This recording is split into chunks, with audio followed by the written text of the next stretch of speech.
Assalamu alaikum dear students, this is class 8, subject is science. The students of other classes 7th and 6th, they can also get some help, some benefit from this lecture. So I wish you all to watch this video carefully and learn something out of it. So for today our topic shall be climate change. प्यारे बच्चों, मौजू है हमारा climate change.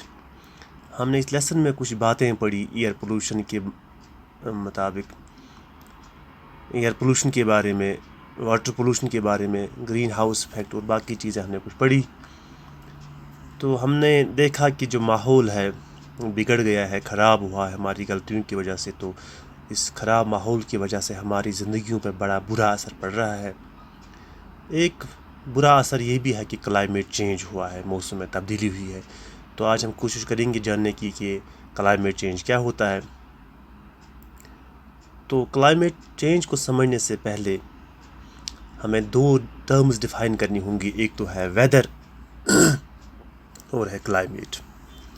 तो प्यारे बच्चों, आपने देखा होगा, अगर सुना होगा रेडियो पर, टीवी पर कि कल दिन के लिए या आज रात के लिए वो मौसम की पेशनगोई करते हैं। तो वो जो मौसम हमें बताते हैं कि कल धूप होगी या हल्की सी बारिश होगी या बूंदाबांदी होगी या बर्फबारी होगी, तो वो वेदर कहलाता है। State of atmosphere at a particular place and time as regard to heat, cloudiness, humidity, precipitation.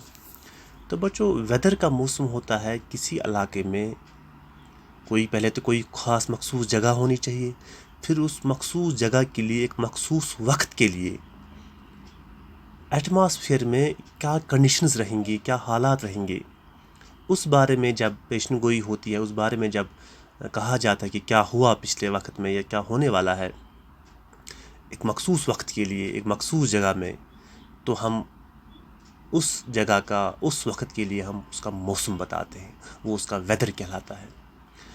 Environment में या एटमॉस्फेयर में कुछ चेंज लगातार कुछ फिनोमेनास होते रहते हैं।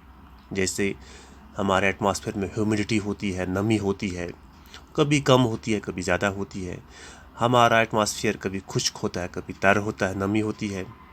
हमारे एटमॉस्फेयर में या तो प्रेसिपिटेशन, स्नो या बारिश की हालत में होता रहता है या नहीं होता है।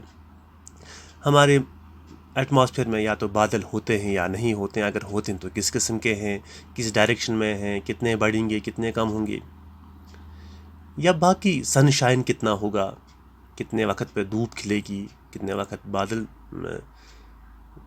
छाँव देते रहेंगे। तो ये सब, या विंड जब होगी उसकी स्पीड कितनी थी या होगी, ये सब चीज़ें मेजर की जाती हैं एक ख़ास लोकेशन के लिए, ख़ास जगह के लिए। फॉर एग्ज़ाम्पल कुपवारा के लिए हम ये चीज़ें माप लेंगे, मेजर करेंगे, प्रेसिपिटेशन कितना होगा या हुआ है पिछले कुछ टाइम के लिए, मखसूस टाइम से 24 आवर्स। जैसे हम 24 घंटों के लिए मेजर करेंगे, ज़्यादा लंबे अरसे के लिए मेजर नहीं करते हैं, कुछ घंटों के लिए या कुछ दिनों के लिए, एक दिन 2 दिन, अक्सर 24 घंटों के लिए मेजरमेंट होता है इन एटमॉस्फेरिक फिनोमेनास का। फिनोमेना क्या क्या है?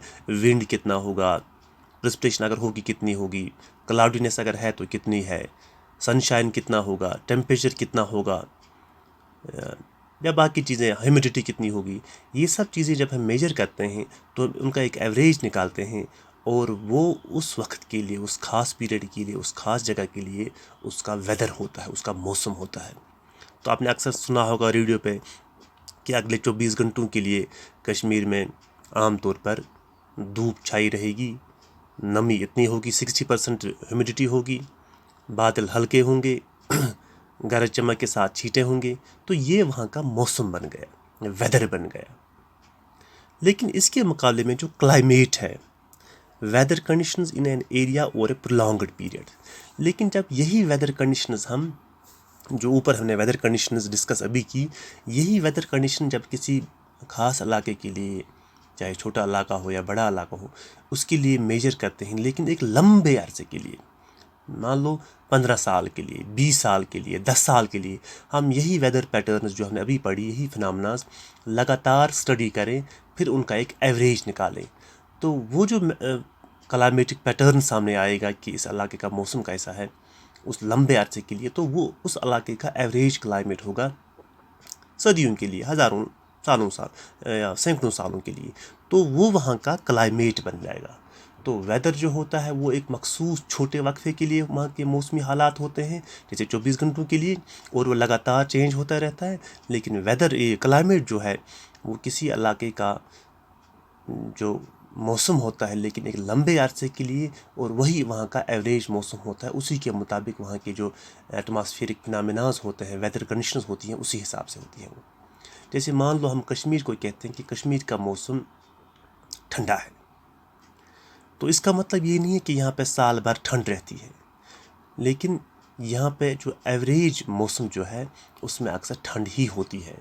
मैक्सिमम जो यहाँ पे हीट है या मैक्सिमम जो टेम्परेचर है वो ज़्यादा ऊपर नहीं जाता, वो जो एवरेज टेम्परेचर है वो ठंड की जानिब ही होता है। तो इसलिए हम कहेंगे कि यहाँ पे मौसम जो है वो ठंड का मौसम है। या हम हिंदुस्तान को कहते हैं कि यहाँ का टेम्परेट मौसम है या ट्रॉपिकल मौसम है, ट्रॉपिकल क्लाइमेट है। तो हम एक बड़े वक्फे के लिए जब हम मेजर करते हैं एनवायरमेंटल कंडीशंस को, एटमॉस्फेरिक कंडीशंस को, फिर उनका एक एवरेज निकालते हैं और उस इलाके को वो मौसम हम असाइन करके यहाँ का मौसम ऐसा है। हाँ, उसमें हल्का सा रद्द-बदल होगा, चेंज होगा। कभी मान लो किसी इलाके का मौसम हमने कहा कि ये ठंडा मौसम है, लेकिन कभी ज़्यादा गर्मी होगी, लेकिन वो वहाँ का एवरेज जो होगा वो वही होगा जो हमने उसको सब्सक्राइब किया हुआ है। ठंड होगा तो ज़्यादा टाइम पे ठंड ही रहेगी। हम किसी इलाके को गर्म मौसम करा देंगे, हॉट क्लाइमेटिक कंडीशन हम कहेंगे यहाँ की होती हैं, तो वहाँ पे एवरेज जो होता है वो गर्मी ही होगी। तो इस तरह से हम क्लाइमेट और वेदर को डिफ्रेंशिएट करते हैं। तो अब हम अगले क्लास में कल समझेंगे कि क्लाइमेट चेंज क्या होता है।